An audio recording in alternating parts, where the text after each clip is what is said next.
Two men lucky to be alive this morning telling their incredible story, clinging for hours to their overturned sailboat, frantically trying to attract help, never knowing, though, whether it would arrive. And ABC's Rob Nelson is here with more. Rob, good morning. Good morning, guys. It was supposed to be two buddies' leisurely day on the water, but in an instant it went from tranquil to terrifying. But this morning, the men are grateful to be alive to tell their story.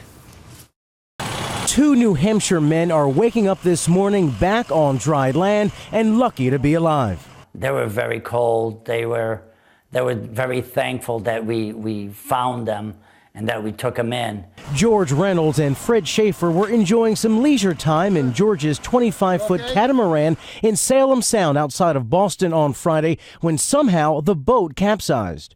What then unfolded was a brutal lesson in survival and safety. The men had no distress equipment or even communication devices, and their one life jacket floated away. We knew it would be a long night, and we knew our best chance was to stay with the boat and that, not to panic.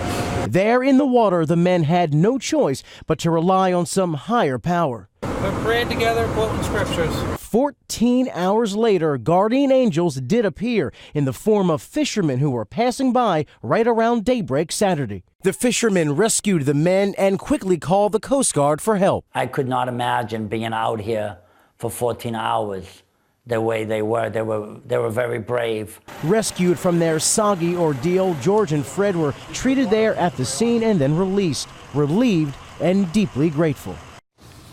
The Coast Guard eventually took the two men back to land. Guys, officials say this story is a reminder to everyone on the water to always wear your life jacket and, of course, to have emergency equipment on board. It's nice to have faith. A radio is equally as nice sometimes. Yes, absolutely. Yeah. Luck in this case was also instrumental. Absolutely. Thank you, Rob.